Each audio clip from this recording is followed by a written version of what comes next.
done. I mean, did you ever have any kind of correspondence with any of them, or just tell them straight out that you just think they're all full of bad shit? Well, I have a YouTube channel, right? I made a lot of videos, and I basically have said that, although I haven't, cursed at them. I was having correspondence with a particular ethics person who was overseeing me and my ethics when I was leaving the church. And I was at one point trying to make up and play nice with them because I was in a relationship with somebody that I didn't want to lose that relationship, and she was a Scientologist. And so I was trying to make nice with the church and be a good boy. And I was doing these steps that they require you to do called the A to E steps, A, B, C, D, E, in order to get back in the church's good graces. But then they enforced disconnection anyway because of the fact that I was just a bad boy. I was now considered a suppressive person. So once they took her away from me and everything else connected with that and all my friends and everything, I basically told them to fuck off. And that's when they officially made me a suppressive person. So nice. That was kind of the last correspondence I had with them. And that was in December of 2012 or 2013, sorry. Thank you, Ronnie D. 1970 for the $2 super chat. Yeah, you could have asked a question on there, but appreciate it. And by the way, so you are a suppressive person now. Do they follow you at all? I actually know people that have been really heavy in the anti-scientific community. One of them actually was one of the top people in the anti-scientific or anti-Scientology community. They, for the longest time, literally hounded him to no end. His garbage, hacking computers. I mean, it sounds far-fetched, but they actually went after him full barrel. Did they ever do that to you? Yep. Not that I know of. I have been harassed. I have been annoyed, but I have not been gone after like that, as I mentioned earlier. But have you known other people to have? It's not like outside. Oh yeah, I have very good friends. Oh yeah, no. They do that. They're doing that to Leah Remini right now. I mean, it's not like they don't do it. It's just I just happen to have lucked out somehow, and I'm fine with that. I don't. Yeah, you're fortunate because I do know some horror stories. Glitch had asked, are there any independent Scientology organizations that are not affiliated with the wider church? Kind of like there are certain affiliations like Catholic Church that don't affiliate with Catholicism, but they have all the same kind of principles. Are there independent Scientology churches? Yes, there are. There are not a lot of them. They are a small group of folks. I don't endorse or push that at all. I think that I think Scientology as a subject is destructive and not something that should be practiced outside or inside the church. I've made a number of videos laying out why, and I have more videos to make to fully explain that entire concept. But I think I've exposed enough in the last 500 videos to give some people a good idea of why it's not a good thing to practice it. But there are people who, as part of their recovery process, keep doing it for a while. The majority of those people eventually get out of it entirely, but some stick with it for years, and we call those people independent Scientologists. I think there's probably planet-wide a few hundred of them.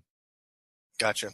Puffaluppagus asked, can you ask him, was it David Miscavige's son that turned Scientology into the organization it is today, including their tax-exempt status? I think you mean Ron Miscavige's son. Ron. David Miscavige is the son. So was it David that kind of made the organization into what it is now as far as tax exemption and all that? Yeah. David Miscavige got secured IRS tax exemption in 1993. They had lost tax exemption in 1967 because the IRS investigated Hubbard and found out that he was personally profiting from the money going into Scientology. That's called inurement, and it is illegal. So they stripped the church's tax-exempt status, and then it took them until 1993 to get it back. And that was a very, very big deal inside and outside of Scientology, and gives them a lot more money and power than they should have. Unfortunately, it's pretty easy to get tax exemption in the United States. And I think this will probably be the last question before we wrap it up. Professor Games asked, have you ever met others that got out of Scientology early on before they were neck deep in it? And how much money do you think and this is my question to be an addendum to this, but what's the average person's expenditure, what they do to get clear for the most part? Well, it varies quite a bit as far as what the average person spends in Scientology, because everybody has, it depends on how long you're in, how deep you go, how far up the bridge you go. The way we put it is it costs anywhere from minimum $500,000, to $750,000 to get to the top of Scientology's bridge. But that is a wildly variable figure because they push you very hard at every step to just give money over to the church for its humanitarian causes and stuff like that, which is all just a bunch of crap. They just keep the money. But they push for that hard. So in addition to paying the church for services rendered, you can also just give money to the church outright. And people are pushed more and more and more for that. And in fact, seeing that happen was one of the things that caused me to hit the road, because I realized that Scientology was literally turning into nothing but a money-making scam right before my eyes.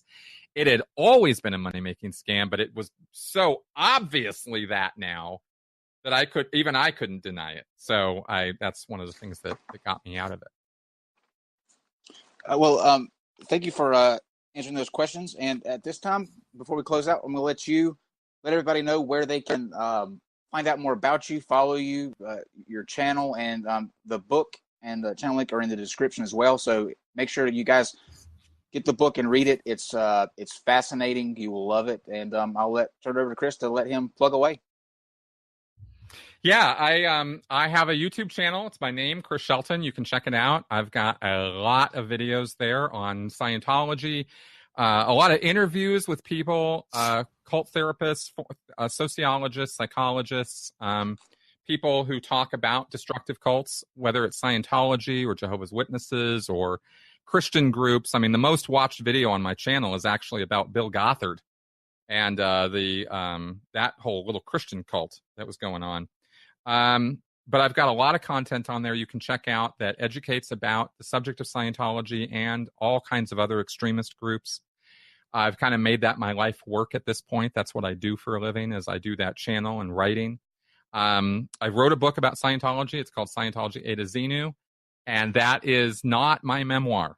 This book is a critical analysis of what Scientology actually is. So in this book, you'll find out how they got tax exemption, who L. Ron Hubbard was really, what the OT levels are all about. I break it all down in here. I don't think anybody else has ever done that. And quite a bit of other information. So if you're curious about the subject, that's definitely the book to get. And then I have a weekly podcast every week called the Sensibly Speaking Podcast, which I talk about all kinds of things on that podcast. So that's how you can find me. Excellent. Well, guys, awesome. tomorrow, Chris said something that it all makes sense now. It's all clicking in my head. And so this is actually good for tomorrow's show because I don't know if you guys have noticed, but I am having a showdown with an Egyptologist tomorrow on the Sphinx. And when the Thetans were dropped down to the earth and there was that period of time, this fully explains the ancient civilization that could have been here before people as we know it. They were here. The Thetans were here. They built the Sphinx. I have ammo going into this debate tomorrow. Yep. So he literally called it not another Sphinx episode because it's like the ultimate. I think we've had a few penultimates, but this is like Maggie, Dr. Bryson. We're gonna it's gonna be Kyle versus it's our favorite mano y mano. It's our favorite. No holds barred. It's our favorite Egyptologist, and love her. It's not really a debate. It's not really a debate. No. She's coming back to I never asked her. People ask me all the time, you've had this Egyptologist on the show. Why don't you ever tell her that you think the Sphinx is older than people say it is? And I don't do that because, number one, I still want Dr. Bryson to have a job to go back to because if conspiracy theory. Well, yeah, but I mean, let's say she agreed, right? She couldn't say that because why not? Because you have to, like, if she's working at a university, they don't want anybody that thinks that outside I know people that work at is universities that bizarre. think the Earth is 7,000 years old.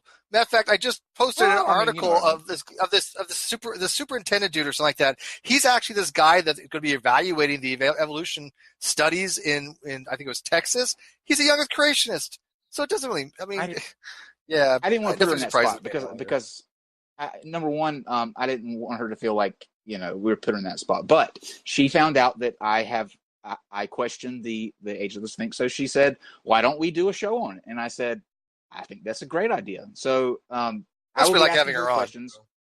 Yeah, we do. And guys, I joke or I exaggerate my thoughts a lot on that issue. I don't think it was built by an alien race. I don't think it was built by any. I just think that the age. Come on, the Wi-Fi is real. The obelisks, those definitely were Wi-Fi. I never said that. That was Brian Forrester. I never said that. That was hilarious. I never said that. So yeah, I'll be asking her some questions. Maybe she can answer them. Maybe she can change my mind. But that will be tomorrow at 8 fun. Eastern. And thanks again to Chris for a fantastic show. People loved it. They want you back, so we will make that happen. And yeah, we definitely do a part 2 on this. There's so much to cover. Absolutely. Thank you, Chris. So we'll see you tomorrow. No problem. It's Go ahead, Chris. It's a common thing. It's a deep subject, and so it's pretty common that I get on a show and start talking about it, and then people are like, "We're gonna have to have you back for more of this." I'm totally okay with that. Awesome, absolutely. Oh, the Skid Row Trash says they found another Sphinx yesterday or the day before in Egypt. Oh, looky here! Looky here! Just got Kyle so excited. All right, guys. We need some. I'm going to go learn about this new Sphinx. Now. We'll see you tomorrow at 8. It's good to be back live, and you're going to get your National Talk Like a Pirate Day. Making up for lost time. Arg. Making up for lost time. Sign off. Got to do a pirate sign off. Arg. Oh, 80s. Arg. You glad we're back? That work? Oh God. Jeez. Take us away, Dave. Non sequitur. Your facts are uncoordinated.